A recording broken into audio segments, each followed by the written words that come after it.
राधे राधे सभी भक्तों को ब्रज गोपिका की जय श्री कृष्णा। और सावन पुत्रदा एकादशी तथा पवित्रा एकादशी की हार्दिक शुभकामनाएं। आज हम जानेंगे कि सावन पुत्रदा एकादशी कब, क्यों और कैसे मनाई जाती है। श्रावण मास के शुक्ल पक्ष की एकादशी तिथि को श्रावण पुत्रदा एकादशी और पवित्रा एकादशी कहते हैं। साल में आने वाली सभी एकादशियों में से ये एकादशी काफी खास मानी जाती है। मान्यता है कि इस एकादशी व्रत के पुण्य प्रभाव से संतान सुख की प्राप्ति का वरदान प्राप्त होता है तथा योग्य गुणवान संतान की प्राप्ति होती है। सावन में पुत्रदा एकादशी का बड़ा महत्व है, जो नाम से ही प्रकट हो रहा है, अर्थात पुत्रदा एकादशी यानी पुत्र देने वाली एकादशी।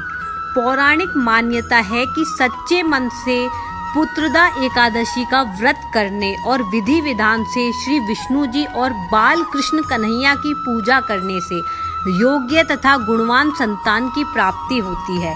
इस व्रत के नियमों का सही तरीके से पालन किया जाए तो व्यक्ति की सभी इच्छाएं पूर्ण हो जाती हैं। एकादशी के दिन भगवान श्री विष्णु जी और श्री कृष्ण जी की पूजा का विधान है। इस पुत्रदा एकादशी पर तो खास तौर से भगवान श्री कृष्ण के बाल स्वरूप की पूजा अर्चना की जाती है। भगवान श्री कृष्ण के बाल स्वरूप की पूजा करते हुए जो संतान की कामना करते हैं, उनकी यह इच्छा निश्चय ही भगवान की कृपा से पूरी हो जाती है।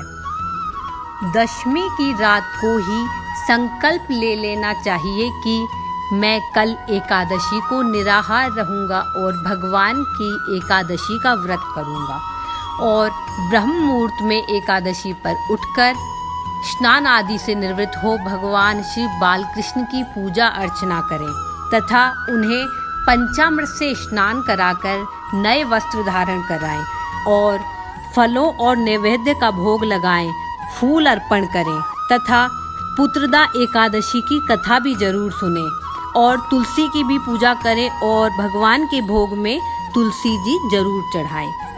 उसके बाद हाथ में जल लेके संकल्प करें कि हे प्रभु, मैं आपका व्रत कर रहा हूँ और आपका सदैव स्मरण करता रहूँगा। आप हम पर कृपा करिए, हमें आप गुणवान योग्यवान पुत्र की प्राप्ति कराइए तथा पुत्र प्राप्ति का जो यह मंत्र है इसका भी उच्चारण करते रहें। ओम देवकी सुत गोविंदम वासुदेव जगतपते देहि मे तनियम कृष्ण त्वामेहं शरणं गते त्वामेहं शरणं गते। पूजा करने के बाद इस मंत्र का जाप करते रहें। यह भगवान श्री कृष्ण के बाल स्वरूप से जुड़ा हुआ मंत्र है, जिसमें भगवान श्री कृष्ण के समान पुत्र की कामना की गई है और सच्चे मन से की गई कामना भगवान श्री कृष्ण जरूर पूरी करते हैं। इस तरह से पूरा दिन व्यतीत करें। विष्णु सहस्त्रनाम और संतान गोपाल सहस्त्रनाम का पाठ करें। धार्मिक मान्यताओं के अनुसार इस दिन व्रत रखने वाले के सभी कष्ट दूर होते हैं और अंत में मोक्ष की प्राप्ति होती है। मान्यता है कि दान पुण्य करने से तथा कठोर तपस्या करने से जो फल मिलता है, उतना फल पुत्रदा एकादशी व्रत करने से प्राप्त हो जाता है और भगवान की विशेष कृपा प्राप्त होती है।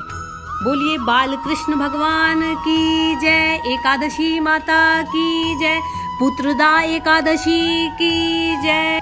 श्री कृष्ण शरणं मम है, श्री कृष्ण शरणं मम है, श्री कृष्ण शरणं मम है। ओम नमो भगवते वासुदेवाय, ओम नमो भगवते वासुदेवाय, ओम नमो भगवते वासुदेवाय। इस तरह से भगवान श्री विष्णु और भगवान श्री कृष्ण के नामों का उच्चारण करते रहें। सावन मास के शुक्ल पक्ष की जो एकादशी है वह पुत्रदा तथा पवित्रदा एकादशी के नाम से है। वह 4 अगस्त को सुबह 11:41 पर शुरू हो रही है तथा इस तिथि का समापन 5 अगस्त को दोपहर 1:12 पर हो रहा है। हिंदू धर्म में जो सूर्योदय के समय तिथि होती है वही सर्वमान्य होती है। इसलिए पुत्रदा एकादशी का व्रत 2025 में हम 5 अगस्त को यानी कल मंगलवार को रखेंगे। धार्मिक मान्यता है कि सावन में जो पुत्रदा एकादशी का व्रत जातक रखता है उसे संतान प्राप्ति में आ रही बाधाएं दूर हो जाती हैं और सौभाग्यशाली तथा भाग्यवान संतान की प्राप्ति होती है। संतान सुख की इच्छा रखने वाले जातक को पुत्रदा एकादशी का व्रत अवश्य करना चाहिए। इसके कथा महात्म को सुनने से मनुष्य सब पापों से मुक्त हो जाता है और इस लोक में संतान सुख भोग कर परलोक में स्वर्ग को प्राप्त होता है तथा बाल कृष्ण भगवान की आरती करनी चाहिए। भगवान श्री कृष्ण की कृपा उन भक्तों पर सदैव बनी रहती है। बोलो श्री बाल कृष्ण भगवान की जय। कृष्ण कन्हैया लाल की जय हो।